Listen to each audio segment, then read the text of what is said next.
You are responsible for your life. And if you're sitting around waiting on somebody to save you, to fix you, to even help you, you are wasting your time, because only you have the power to take responsibility to move your life forward. Nobody is going to cry for you. They have their own tears. One thing I'm positive about is how ROI negative complaining is and how much I'm trying to suffocate the practice of it. I really have been fascinated by people that have changed their mindset into understanding that everything that is not going well right now is their fault. It has been remarkably important to me in understanding that everything that I'm not happy about is on me. It's a remarkably interesting brain twist. The amount of energy spent on things that you can't control versus being accountable to what you can control has been a huge separator for me in the last 4 or 5 years as I've dug deep. I always tell people the most valuable lesson I got from my mentor, Jim Rohn, was I asked my father, worked 2 jobs. We were always broke. We had no money for food. And we lived in a community we moved to, which was, I thought they were all rich and we were on the other side of the tracks. It was lower middle class, but compared to where we lived before, these people seem rich compared to us. And I just didn't understand it. And Jim said to me, Tony, it's not about the value of your soul. It's about the value of you in the marketplace. And your father's skills are not that valuable. Someone said we have 2 primary choices in life. We can either accept conditions as they exist, or we can take the responsibility to change them. See, a lot of people want to exempt themselves from taking responsibility. All they want to do is talk about the problem. Every time you see them, they'll tell you their story over and over and over and over again. No one's going to do anything for you. Couple rules of being a real leader. You need to take responsibility for your own life. Bringing energy to your team, leading in recruiting, leading in leadership, leading in growth. Nobody owes you anything, but you owe other people everything. That's what a leader does. You take responsibility. You know exactly right now what you're not doing. It would be criminal of you to leave here and say, I don't know what to do.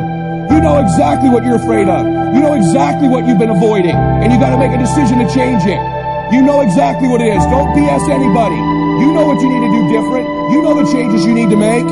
And if you can do that, you stop kidding yourself, you can win. You can overcome your fear, overcome procrastination, whatever that is. I say to people, you got to participate in your own rescue.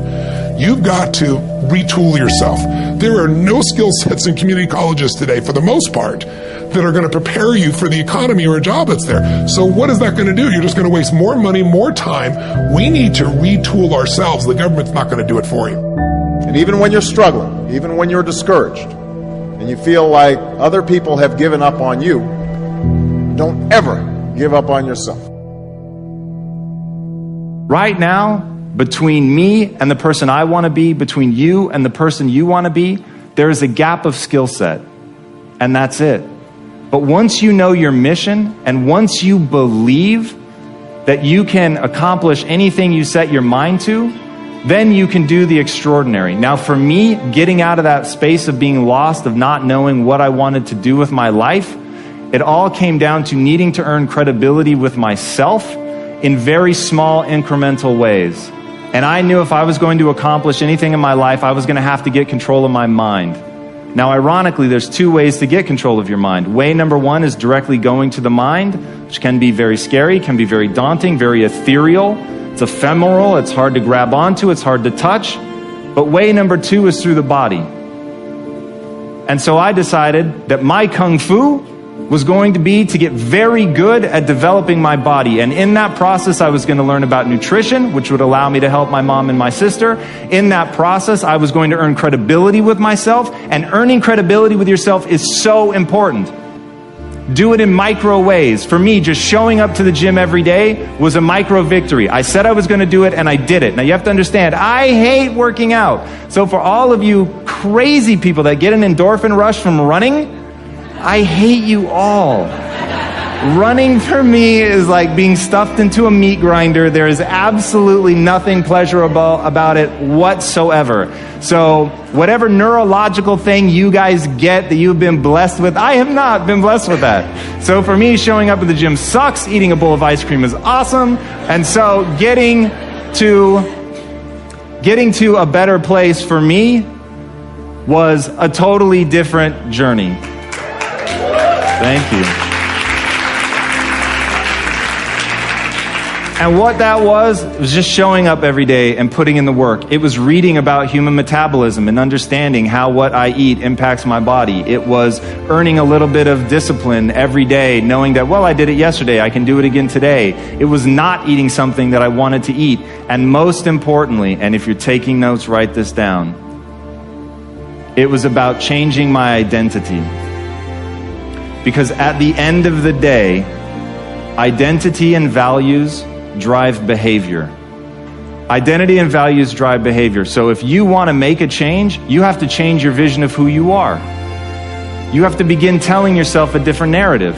And the narrative you tell yourself about yourself is everything. And if you tell yourself that you're a scared, undereducated kid from Tacoma whose family has never accomplished anything, let me tell you what you will become. A scared, undereducated kid from Tacoma who never accomplishes anything, because that's what you believe. You tell yourself that story enough, and it will become real. But on the flip side, you could tell yourself a story of you're a learner. You learn faster than most people. You're willing to put in more work than most people. You're willing to read more books than most people. You're willing to spend an inhuman amount of time every day improving your mind simply by getting new ideas into the system. And that you will admit that you're wrong faster than anybody else. That you won't let your ego get in the way. And you tell yourself that story over and over and over. So when somebody comes and tells you how stupid you are, that you're just a dumb kid from Tacoma, you go, you're right, that's amazing. Thank you for pointing out that flaw, because now that I'm aware of it, I can improve it because I'm the learner. And once I switched my narrative to being the learner, it didn't matter where I started, it only mattered where I was trying to go. And as long as I had that clarity, then I could execute, because I believed I could do anything I set my mind to without limitation. You don't need a better economy. You don't need better seed and soil. In fact, when it comes to seed and soil and rain and sunshine and seasons and the miracle of life, that's all you got. Now, what if you blame this stuff? Then you're blaming all you got. If you blame the economy, and you blame the schools, and you blame the teachers, and you blame the sermons and the preachers, and you blame, the marketplace, and you blame the company and company policy, what else is there? When some people get through with their blame list, there isn't nothing else. That's all there is. And if you blame the only thing you've got to work with, I'm telling you, it's called mistake colossal. In not understanding that that's all you've got to work with. And if this is all you've got to work with, then you don't change the seed, and you don't change the soil, and you don't change the rain, and you don't change the sunshine, you don't change the seasons. Right? Guy says, I'll take 3 springs, 4 summers, 9 falls, no winters. No! You can't fool with this stuff. You got to take it like it comes. Then what do you change to make your life work well? You got to start with your philosophy. Guess what I had to do at age 25 in order to change my own future? I had to change my mind. I had to change my thinking. I had to change my philosophy. I was messed up on what was causing my problem. And once I got that straightened out, that all the stuff I blamed, the government and taxes and the marketplace and the economy and things cost too much, negative relatives, cynical neighbors, once I got rid of that and started going for where the real problem was, which was me, I'm telling you, my life exploded into change. My bank account changed immediately. My income changed immediately. My whole life took on a whole new look and color immediately. And the early results I got from making these philosophical changes tasted so good, I've never stopped the process from that day until today. And I'm telling you, with a little consideration of the refinement of your sail, by setting a better sail, refining your philosophy, your whole life can start to change from today on. You don't have to wait till tomorrow. You don't have to wait till next month. You don't have to wait till spring. You don't have to wait till 93. You can start this whole process immediately. I recommend it. Now, some people do so little thinking, they don't even have their sail up. I mean, you can imagine where they're going to wind up at the end of this week, at the end of this month, at the end of this year. Now's the chance to change. process all this information. Here's the definition of success and failure. Just make this note. Here's failure. A few errors in judgment, repeated every day. Now you can automatically assume, Mr. Owen, I say, I can understand that.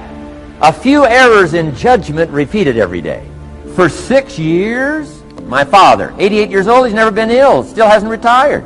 Not long ago, midnight, we're getting ready to go to bed. We've drilled a new well, got some extra water, got some more acres going, he's all excited. At midnight, we're getting ready to go to bed. My father's eating what he calls his midnight snack. A little bite to eat before you go to bed. Don't have to go to bed hungry. And I'm watching him eat this midnight snack. Guess what he had? An apple, a few graham crackers, and a glass of grapefruit juice. I said, no wonder my father's so healthy. My mom taught us all those good health practices. Taught me when I'm growing up, right? I'm an only child. I've never been ill. Passed the big 5-0 some time ago. My 2 daughters, 32, 33, never been ill. My grandkids, never been ill. I'm telling you, the legacy lingers on. As I watched my father have this midnight snack, suddenly it occurred to me. I know that's part of it. An apple, what? A day. That's gotten to Dallas-Fort Worth, right? An apple. An apple a day keeps the doctor away. Good question for this intelligent audience. What if that's true? You say, well, Mr. Owen, if that's true, that would be easy to do. Then what's the problem? It's easy not to do. It's easy not to adopt it as your own personal philosophy. Or the guy messed up the saying. Guy says a Hershey bar a day. Say, no. No. You've been watching too much television. It is not Hershey bar. You got to be smarter in philosophy than to fall for the Hershey bar a day when it's an apple a day. You got to be smarter than that. And if you make that kind of an error in judgment every day for 6 years, I'm telling you, it'll accumulate into disaster.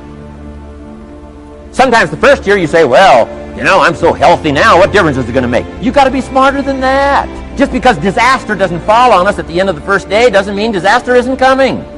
You got to be so smart that you look down the road and say, will the errors in my present judgment of philosophy, what's that going to cost me in 1 year, 6 years, 1 month, 6 months?